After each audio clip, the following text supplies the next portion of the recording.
Bellingham, Washington lies just 17 miles from the Canadian border, with the Salish Sea to its west and the Cascade Mountains to its east. Presently, with a population of 80,000, Bellingham is experiencing economic prosperity as it did in the mid-1920s. 90 years ago, the population was a little over 30,000 when a group of local investors decided to build a motion picture and vaudeville theater. They chose the sleepy corner of Champion and Commercial Streets for the site of their new venture. 14 months later, the Mount BakerTheatre was a reality. The Mount BakerTheatre was the last ornate theater palace to be built on the West Coast. Hello, I'm John Lee, and I'm here to tell you about an architectural and cultural treasure, the Mount BakerTheatre.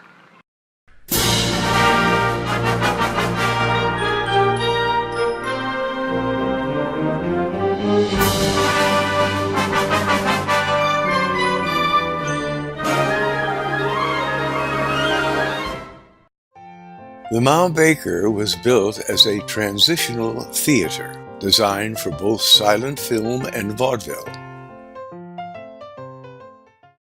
It was the brainchild of a prominent West Coast architect, Robert Reamer, who had designed 3 other West Coast theaters, including Seattle's Fifth Avenue Theater. Movie houses of this time were designed to give theatergoers an otherworldly experience, an escape from their daily lives into an exotic atmosphere in which to enjoy the latest entertainment from Hollywood and the vaudeville circuit.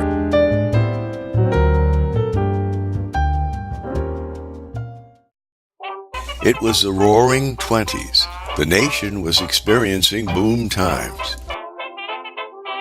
North American Theater Company was to bring the same first-run motion pictures and vaudeville attractions that were being presented in Seattle, Portland, and other large West Coast theaters.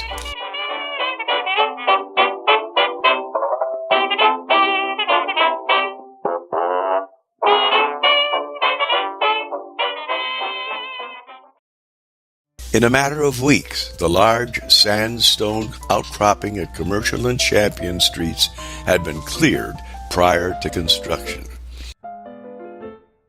The most modern methods of construction known to the trades were used. The building is of reinforced concrete faced with Wilkinson sandstone. Fronting the theater on 2 sides is a single story to be occupied by specialty shops. The Spanish Moorish theme is accentuated with a cornice coping of terracotta tile, which also roofs the main entrance. The octagonal tower, 100 feet tall, is a steel and stucco structure capped with a gracefully arched dome. Inside, the lobby, decorated in a Spanish Moorish theme, was, according to the architect, made to resemble a captain's cabin in a Spanish galleon. The slope-beamed ceilings have an appearance of antiquity and look to be made of wood, but are actually molded plaster painted with oil paint and varnish. Brothers Andrew and John Anderson were master craftsmen who created the plaster ornamental ceilings, cornices, arches, and dome. After casting, the plaster was decorated in oil paint and highlighted with gold leaf. The auditorium, free of pillars, is supported by transverse concrete beams. Only one beam is exposed, located above the balcony. On the side walls, a series of indicated arches are flanked by ornamental plaster columns and elaborate capitals. The most striking feature in the auditorium is the dome, 80 feet in diameter. The ornamental forms in deep relief present a glowing array, lighted both directly and indirectly, creating tones of warmth in color. The lights are capable of switching through 4 colors: red, green, blue, and amber. The furniture was custom made in the Spanish tradition, massive faux antiques, keeping in harmony with the scale of the interior. The electrical fixtures are elaborate and highly decorative. The central chandelier is of antique bronze and leaded glass. Built for the seating capacity of 2,000, the theater is equipped to serve the purposes of a motion picture house and a legitimate drama theater. Currently, after several restorations, the seating capacity is 1,509. The main stage is 45 feet wide and 26 feet deep and is equipped with the latest electrical and mechanical devices. The proscenium is 45 feet wide and 22 feet high, decorated in ornamental plaster with gold leaf. On opening day, April 29, 1927, it seemed like everyone in Whatcom County celebrated the opening of the Mount Baker Theatre. A searchlight from the historic battleship USS Oregon revolved from the top of the tower announcing the gala event. Every whistle on Bellingham Bay announced the event, along with fire engine sirens, bell-clanging streetcars, and motorists sounding their horn. Not since Armistice Day has there been such a celebration. Cashier Lorette Engelson sold 4,500 tickets at 35 cents apiece for 3 showings. Once inside, theatergoers were greeted by a cadre of usherettes. Those first-nighters at the Mount Baker marveled at the design of the luxurious carpets, the faux antique furniture, the chandeliers, and the elaborate ornamentation. It made the theater-going public feel like they were partaking of the same luxuries as the rich. Mrs. Joy Brown played the Wurlitzer pipe organ to accompany the featured movie for the opening program, Slide Kelly Slide, with William Haynes, who plays a Yankee ball player who became a World Series hero. Manager George Douglas greeted the many dignitaries attending the opening, including the Tulip Queens from Whatcom and Skagit counties. Included in the opening night program was a short Fox Pathé newsreel, a short silent film comedy starring Lloyd Hamilton,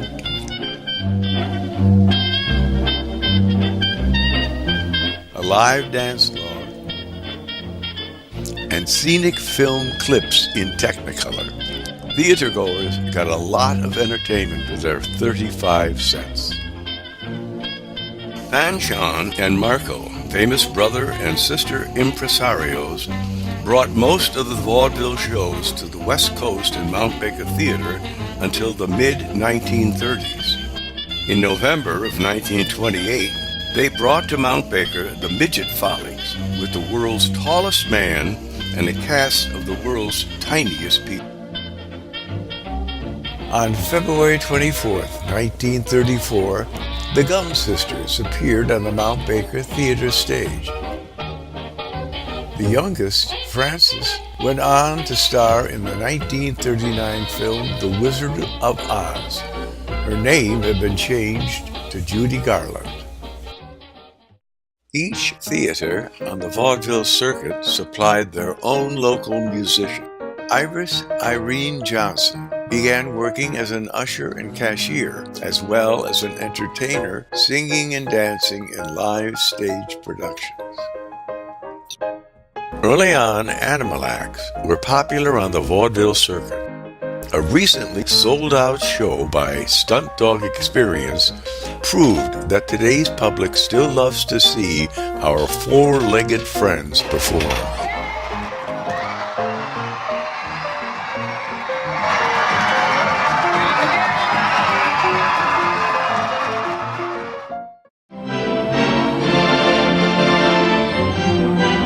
Mount Baker Wurlitzer is one of 4 original instruments being used routinely as intended in a theater. The 2-chamber style 215 Mount Baker Wurlitzer rises to stage level by means of a hydraulic lift. Hundreds of pipe, from 8 inches to 16 feet in length, are installed in concrete chambers on each side of the stage. The sound comes through decorative grills flanking the stage. Piano, cello, horns, bells, clarinets, xylophones, and numerous other instruments can be played by a single organist.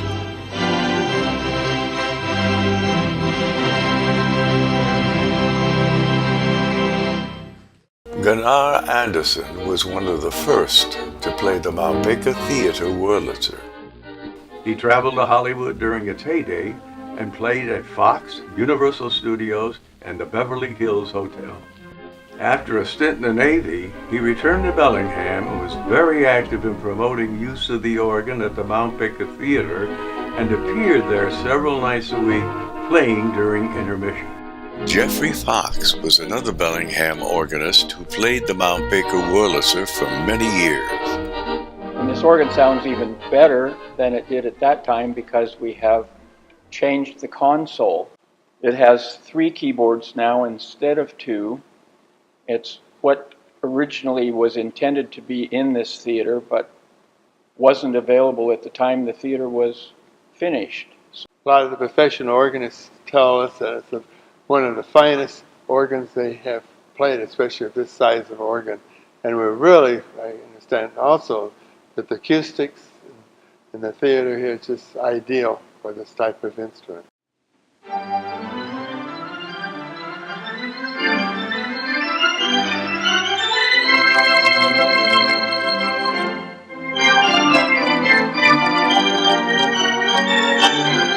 One of my fondest memories is when I got to sing with this wonderful organ on the stage at the Mount Baker Theatre back in 2013. So that today's moviegoer can experience what it was like to see a movie 100 years ago, MBT presents a silent film series with live organist Dennis James.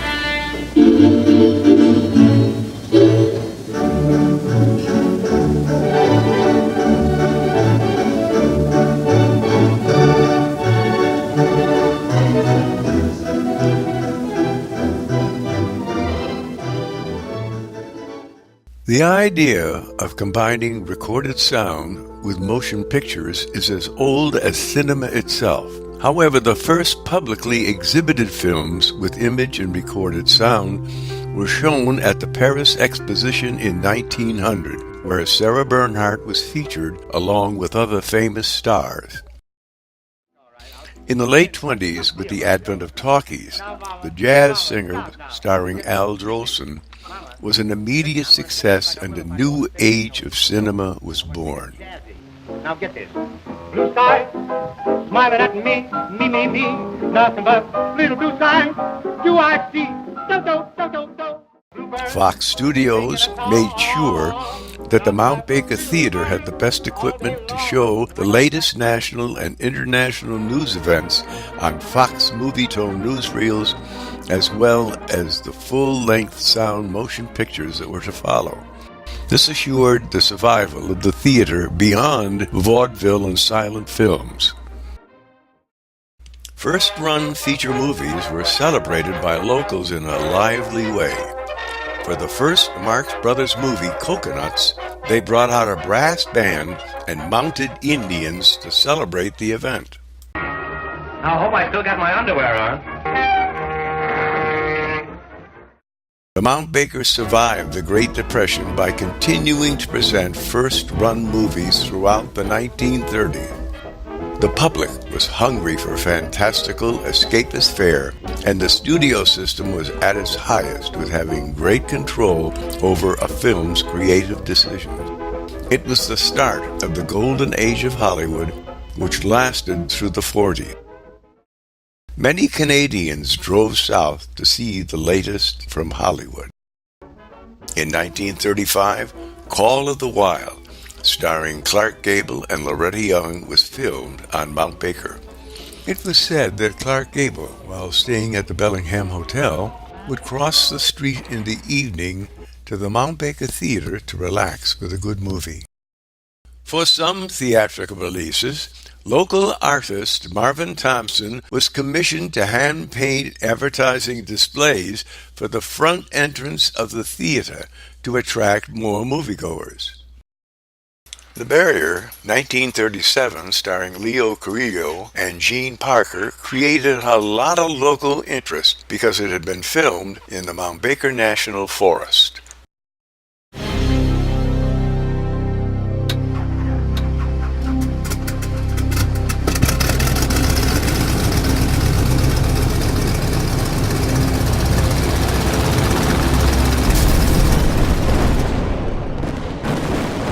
After Pearl Harbor, many films were financed by the War Department to promote patriotism and urge citizens to buy war bonds.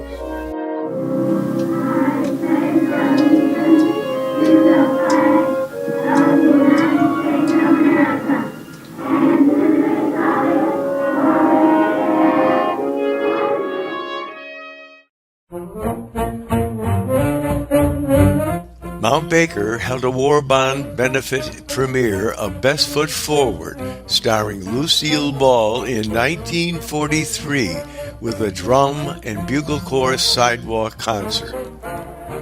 While still in high school, Nancy Hutchison Martin worked as head usherette for 50 cents an hour during the war years. Throughout the 40s, Mount Baker continued to bring first-run feature films along with Fox Movietone newsreels.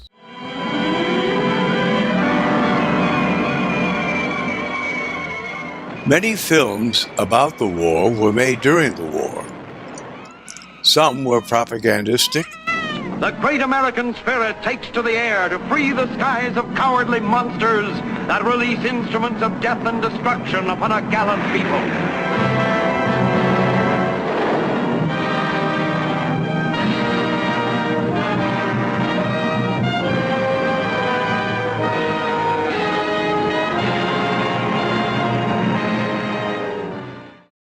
Many were highly patriotic. This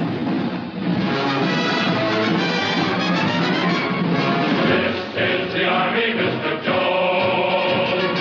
No private rooms or telephone.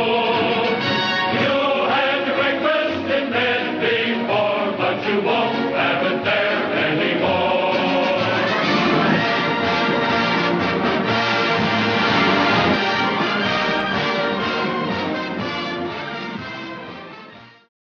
And some dramatic.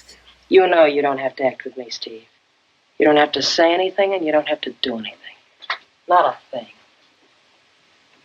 Oh, maybe just whistle. You know how to whistle, don't you, Steve? You just put your lips together and blow.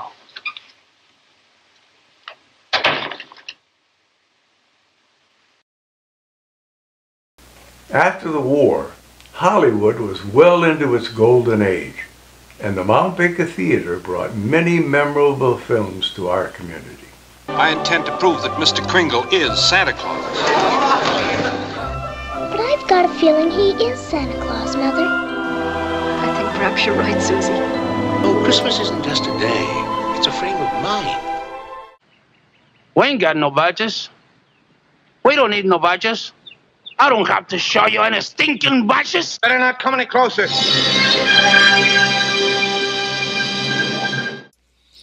In December of 1946, the Mount Baker Theatre sparked a wave of post-war nostalgia for the 1920s when it showed the Fox musical Margie.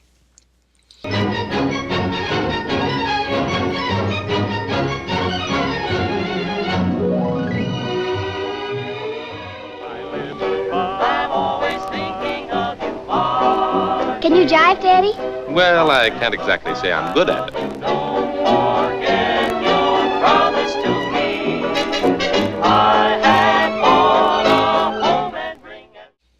The Mount Baker Theatre continued to show first-run features from 20th Century Fox from the 1950s through the 1980s.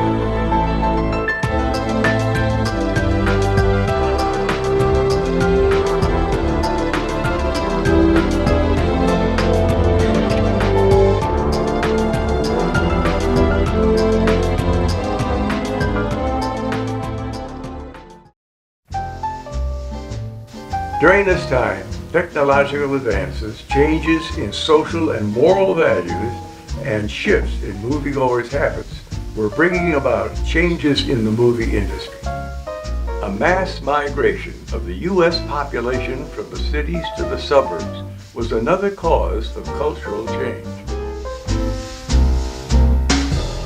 90% of American households had acquired a television between 1947 and 1957. The post-war boom also brought in a new golden age of the automobile, and the love of the car sparked a unique fusion of car and cinema, and a new cultural icon, the drive-in movie, was born. But it wasn't just television and drive-in movies that threatened the survival of the large movie palaces. In the 50s, efforts were made to save the movie theater industry by installing air conditioning and large rocking chair seats. They presented 3D movies, stereophonic sound, cinemascope, and one September evening in 1952, the screen opened wide and thrilled audiences with this. Ladies and gentlemen, this is Cinerama.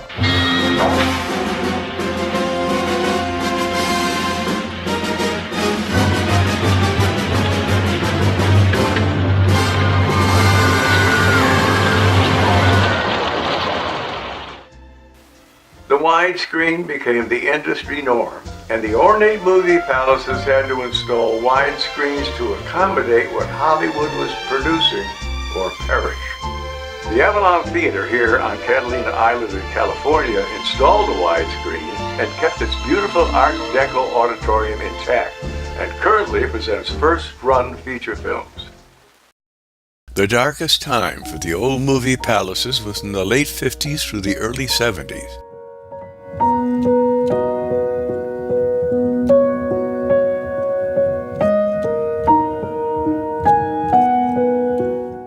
After the majority of them had been demolished, people began to realize their historical and architectural importance. Over 1,000 movie palaces were lost to make room for parking lots, or subdivided, or turned into other uses such as shopping malls or porn palaces. However, some survived, our Mount Baker Theatre being one of them. Many believe that the wonderful condition of the Mount Baker Theatre today can largely be attributed to the wise stewardship of Leroy Kastner, a blacksmith's son. He was the manager between 1951 and 1986, except for a 4-year hiatus in the mid-70s. Hi, my name is Pat Schelling, and I grew up in the lettered streets not far from here. As a child, I have a very fond memory of coming to the Mount Baker Theatre. There were years where the Dairy Gold business would sponsor kids, and if you cut out the little diamond shapes from the cartons of boxes of cottage cheese and milk, bring those to the Mount Baker Theatre right here at this window and turn them in, and you got to see a free movie. And it was one of those experiences that when you walked through the door, it was magical. Lights would go dark, You'd look up at the dome and all the intricate paints and designs would just capture your mind, and you could just stare up there and just think, oh, this is like the most beautiful place in the world. Over the years, many people in the community helped save and preserve this theater. This is the Mount Baker Theater, and it was saved from the wrecking ball back in the mid-'80s by a group of really concerned citizens that decided they didn't want this place turned into a multiplex. By 1982, the Mount Baker was too big to be a commercial movie theater. I mean, you never filled this theater for movies. But it was limping along as a movie enterprise. The organ was still an attraction, so people would come. We did organ concerts, that kind of thing. But I think that was the beginning through Allied Arts of Whatcom County, just out in the open talking about a civic or a community ownership of the Mount Baker Theater. Back in 1981, 2, and 3, I was the executive director of Allied Arts, and therefore was in charge of an organization that was trying to bring all the art as an umbrella organization to get more awareness of the arts in Whatcom County and to grow them. So when the community realized that they were going to lose this wonderful asset, a lot of people got excited about it. A number of people, just from the community gave what they could. We had actors and people that contributed to be able to do, vaudeville shows and whatever use of the theater we could do. We were able to put together to get people into the seats and to get their support enlisted, financial or otherwise. In 1983, a Canadian firm who had recently bought the Baker discovered that they couldn't make a success out of it showing films without multiplexing it, which meant destroying the balcony and destroying the stage by turning them into separate theaters. They didn't want to do that, bless their hearts. They looked at this place and they thought it was so precious they didn't want to destroy it. And a committee of citizens led by the late architect Jim Service came forward and said, let us try to raise some money and convince the city that they should buy it.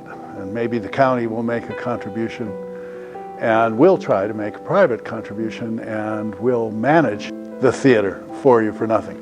The theater nonprofit corporation was established in 1983, and for the next 10 years or so, it continued to show mostly movies. The volunteer board that ran the place then decided they wanted to try to turn it into a performing arts center.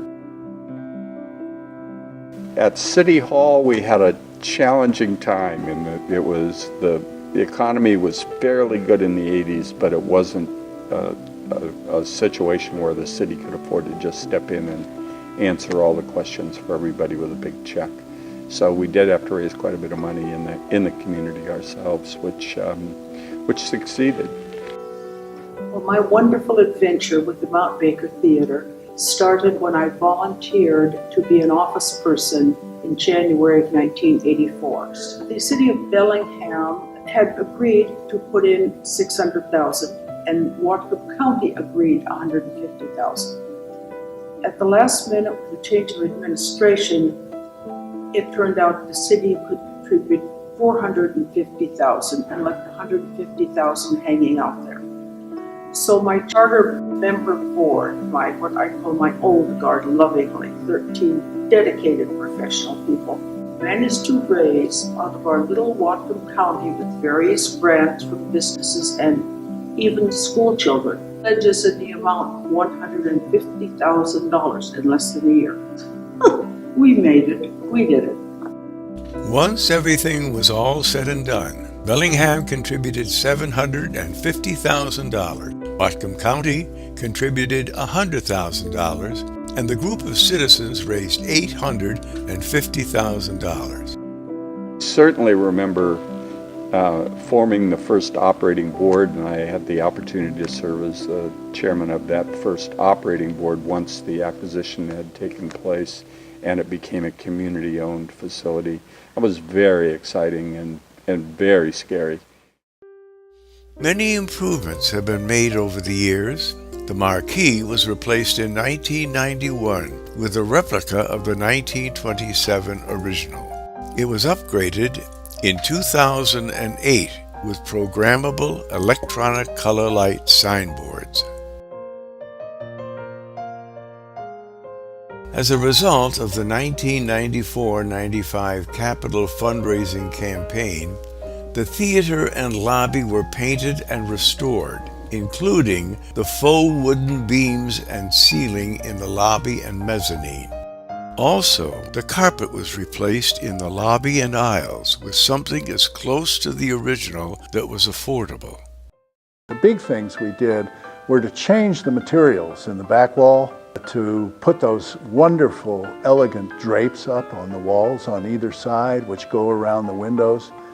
And it's not only beautiful, but it turns out they're incredibly functional. They do what they're supposed to do. They help the sound diffuse through the theater.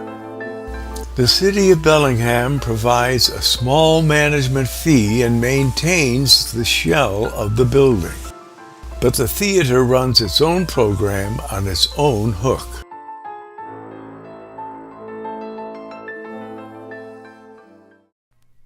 The majority of Mount Baker Theater season events are pre-designed national tours that spend 1 or 2 nights in town before moving on to the next city. A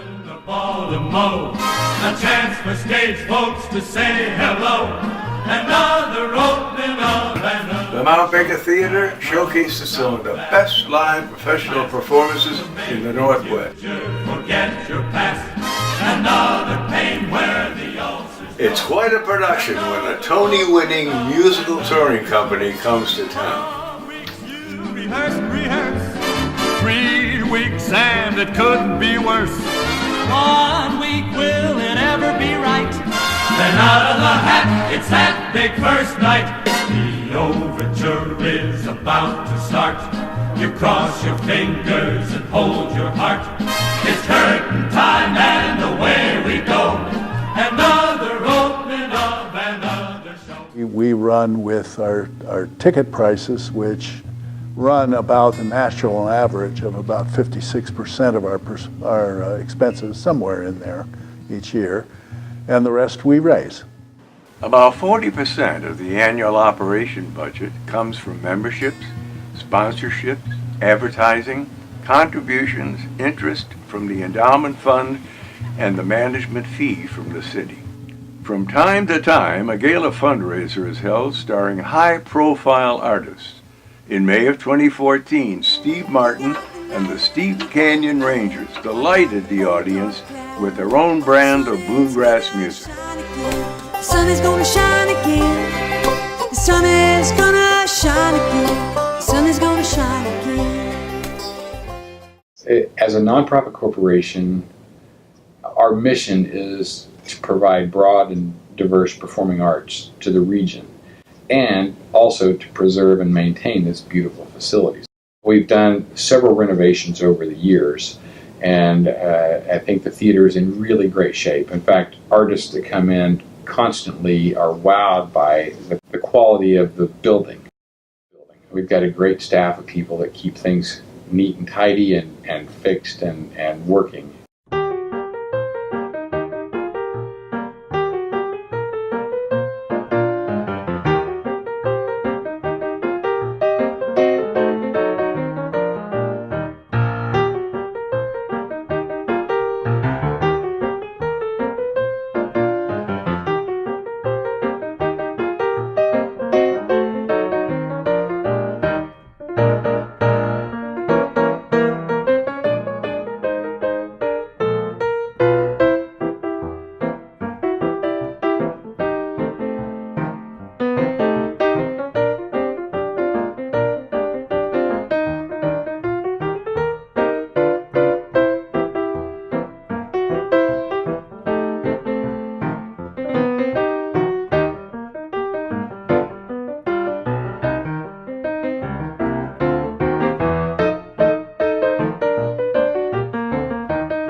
When I first started, the biggest pool out there was Broadway, so we started with Broadway shows.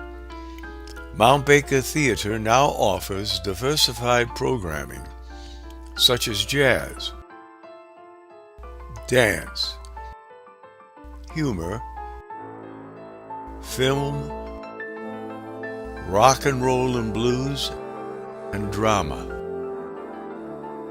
Right now, 40% of people that come buy tickets here at the theater are actually from outside of Whatcom County.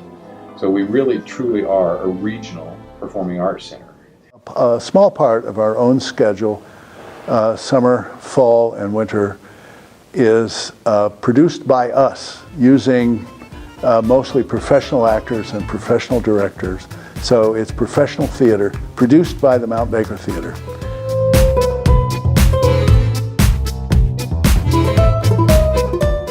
The Rep performs in the Mount Baker's intimate Walton Theater, where The Nerd was presented in February 2016.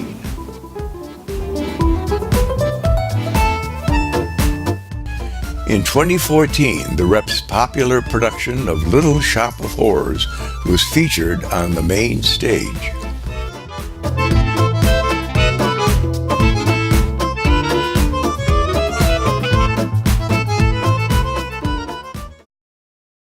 Over the years, local dance studios have found the Mount Baker an ideal venue for showcasing student productions and recitals. In the early 1930s, Niles Navarre and Genevieve Green presented recitals from the studio of the dance and often had over 100 students in a recital.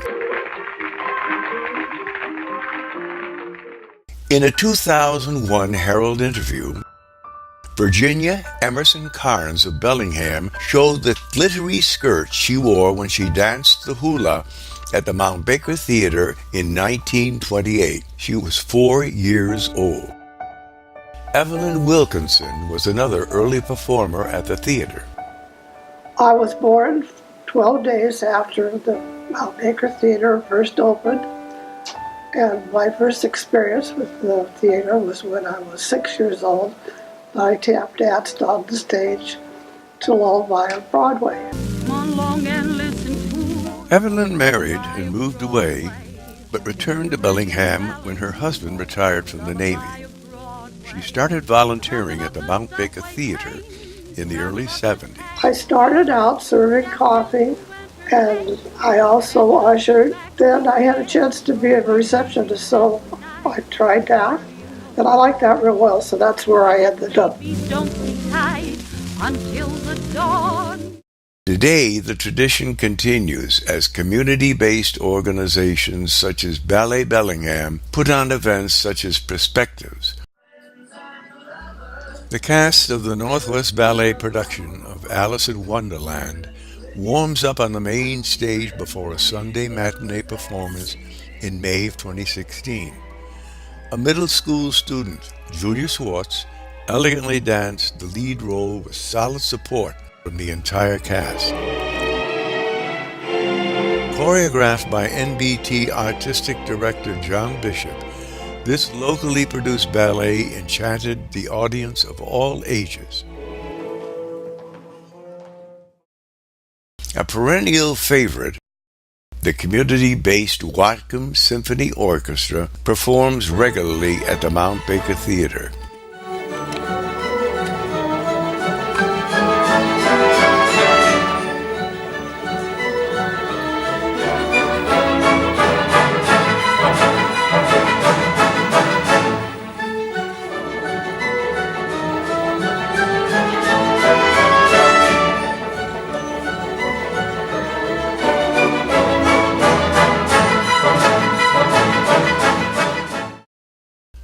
The Mount Baker Theatre's Education Series is in its 20th season. Last year, over 15,000 area students experienced a variety of stimulating programs. For the 12th consecutive year, the MBT Education Series is sponsored by the Frank King family in memory of their son, Wade Bennett King.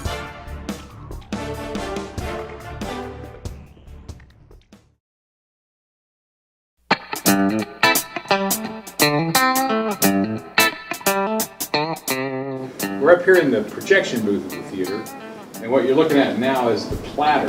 And this is the way film used to come in on several different reels like this. We'd get a full-length movie on 4 or 5 reels, and we'd have to splice it all together and spin it onto this big platter. And this mechanism here on the top allows the film to get twisted around, so it would go across the pulleys on the side of the wall and ultimately into the front of the projectors that are right here. And this is a 35mm projector here. Now this happens to be sitting on the original base for the first movie projector that we had. We still have the original projector down in the basement. It was a carbon arc projector. And by carbon arc, you can imagine welding rods. Instead of having a big light bulb, it would have welding rods that the projectionist would have to keep separated a certain amount, and we would run an electrical charge through that. It would arc, and that arc would look like almost like a welding torch, just bright light. And they would have mirrors that would reflect that image, that bright light, through the film. The challenge was that it was very explosive. Early day film was made with lots of chemicals that would catch on fire very easily. You couldn't leave whenever the carbon arc was running, so if for a full-length feature film, the projectionist had to stay here and watch that carbon arc the whole time. And therefore, we actually have this little toilet that's here in the projection room so that the projectionist wouldn't have to leave during the show. Currently, high-definition movies are shown by means of a digital projector mounted on the facade of the balcony, controlled from the back of the auditorium. Inside the tower, you can see stucco that had been attached with chicken wire to the vertical steel braces. Over the years, the chicken wire had rusted away, and what was left was a half-inch sheet of concrete going up 60 feet and literally waving in the wind, with rain coming in and threatening to flood the auditorium. The entire surface was sealed and new support beams were installed. The entire structure was changed to give the tower more stability.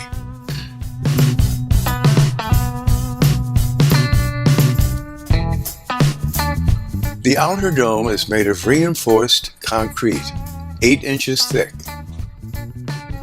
The inner dome and ceiling of the auditorium are suspended by hundreds of steel rods embedded in the outer dome.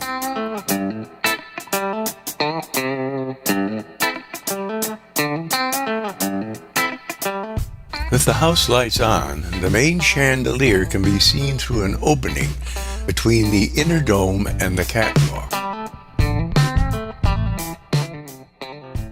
Backstage, a fly system made up of lines, pulleys, and counterweights enabled the stage crew to hoist or lower components such as lights, curtains, and stage effects.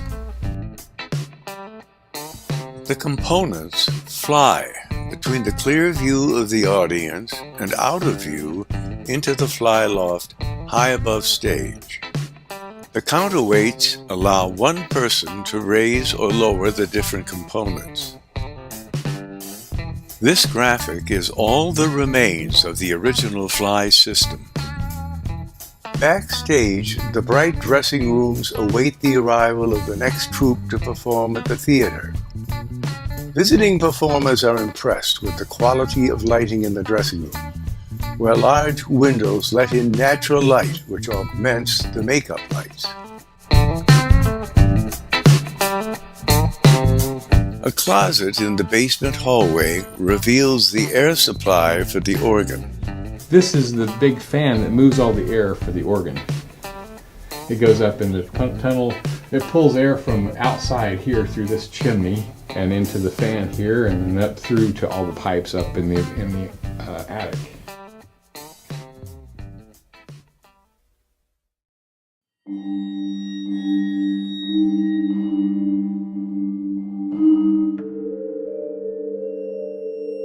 No, I'm not a ghost. What you just saw was a video special effect, but Mount Baker has a long history of apparent ghost sightings which have become legend.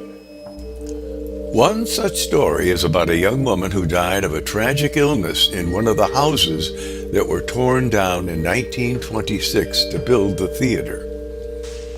She is said to have made her presence known to projectionists, custodians, and theater staff many times over the years, and was believed to be a friendly ghost and given the name Judy. Psychics have investigated the phenomena and claim to have found evidence of paranormal activity, such as when two investigators jumped in alarm while walking in a hallway under the stage when they encountered another ghost, a panther. A circus vaudeville act was performing at the Mount Baker in 1928 when a panther died backstage. Its carcass had been stored in a closet off the hallway. In 2013, a group of ghost hunters, photographers, and psychics stayed overnight to investigate the phenomena. They reported that the spirits were busy that night, claiming that possible floating orbs were photographed and a blue mist appeared beside a theater employee. I believe personally myself there are sometimes things we cannot explain. Sometimes they send chills down your back. Sometimes it's a figment of the imagination. Who am I to say that there aren't? Because, you know, every old, beautiful, well-loved theater always has a ghost story. We're coming up on the 90th birthday for this great facility. And not a lot of the old movie palaces that were created back in the 20s and 30s are around today. So what we have here is something that's really unique and special for Bellingham. It's rewarding to know that so many people care about preserving something like this and keeping it an active, thriving part of the community. Happy birthday, MBT! Happy birthday, MBT! Happy birthday, MBT! Happy birthday, MBT! Happy 90th birthday to you, Mount Baker Theater.